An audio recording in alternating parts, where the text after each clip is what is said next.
नमस्कार,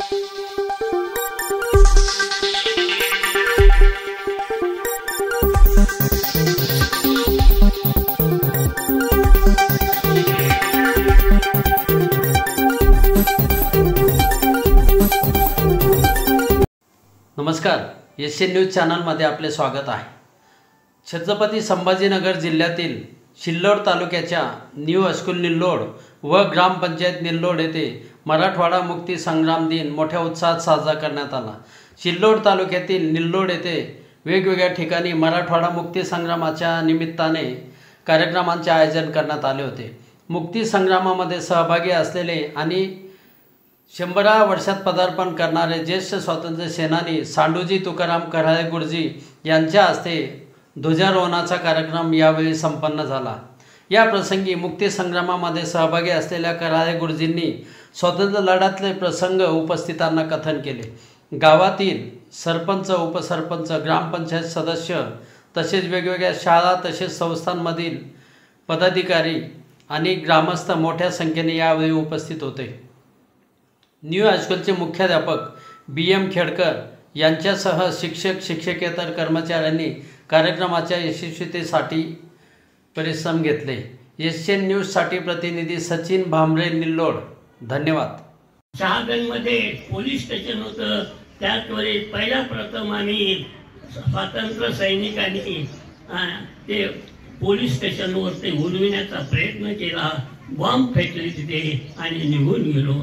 त्यानंतर मग आम्हाला वरतून आदेश होता, आमचं कॅम्प होतं मनमाडला, त्या मनमाडमध्ये जसा आदेश येईल मनमाडहून आम्हाला स्वातंत्र्य म्हणजे त्याप्रमाणे आम्ही करत होतो। नंतर आम्हाला हे करायचं, कोर्टावर ते यांनी बहिष्कार घालायचा वकिलांनी, ते घालत नव्हते। आम्ही त्यांच्या घरी जाऊन त्यांना दूर करत होतो। त्यानंतर विद्यार्थ्यांनी शाळेवर ते बहिष्कार घालायचा, जायचं नाही, परंतु त्यावेळेस काही विद्यार्थी जातच होते, परंतु आम्ही त्यांना म्हणजे हे मनाई केली। तिथं न्यू मल्टीपर्पज हायस्कूल होतं, त्यावेळेस आम्ही तिथं गेलो, पण उर्दू माध्यम होतं, उर्दू माध्यममधूनच आम्ही पास झालो। आणि त्या शाळेवर ते सुद्धा आम्ही काय केलं की एक दिवस तिरंगा झेंडा फडकावला आणि त्याच्या भिंतीला एक डायनोमा लावून उडविण्याचा प्रयत्न केला, निघून गेलो। तो सकाळ वेळ झाला की जिकडे तिकडे तिरंगा ध्वज फडकला, जिकडे तिकडे जागृती झाली, त्यांच्यावर ते वचक बसला। त्यानंतर आम्ही ते झाल्यानंतर जिकडे आम्ही म्हणजे हे ठरविलं की तहसील कचेरीवर ते हल्ला करायचा, तहसील कचेरी ती उद्ध्वस्त करायची, कारण की ती निजामाची होती। मग तिथं आम्ही जवळच ते तहसील कचेरी होती, ठरविलं 3-4 लोक, काशीनाथ लावेंदर, मी आणि दिगंबर कुलकर्णी आणि पाडळकर हे चौघांनी तिथं ठरविलं।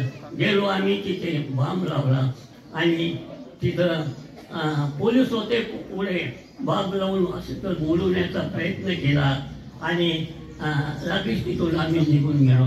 फार मोठा स्फोट झाला। स्फोट झाल्यानंतर एक फार मोठा हे झाल्यानंतर तिकडे या पोलिसावर ते मोठा दबाव आला। त्यानंतर एक पांढरी अंगार स्वप्न पडले जरी उष्ण कालाची, हाती मात्र अंधकार। देश सारा उजळला जरी मराठवाड्याची काजळ रात, तेव्हा पेटली अग्निज्वाला सर्वदूर अंगार मनात। 13 महिन्याच्या संघर्षानंतर अखेर तो दिवस आला। 17 सप्टेंबर 1948 रोजी मराठवाडा स्वतंत्र झाला। मित्रांनो, 150 वर्षाच्या गुलामगिरीनंतर 15 ऑगस्ट 1947 रोजी आपला भारत देश स्वतंत्र झाला। परंतु आपला वनवास काही संपला नाही। मराठवाड्यावर अजूनही निजामांची सत्ता होती। ते स्वतंत्र भारताचे अस्तित्व मान्य करत नव्हते।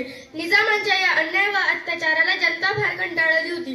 निजामांच्या या अन्याय व अत्याचाराला लढा देण्यासाठी स्वामी रामानंद तीर्थ यांच्या नेतृत्वाखाली एक चळवळ उभारण्यात आली। तत्कालीन गृहमंत्री सरदार वल्लभभाई पटेल यांच्या आदेशावरून हैदराबाद संस्थानावर सशस्त्र पोलीस बळाचा वापर करण्यात आला।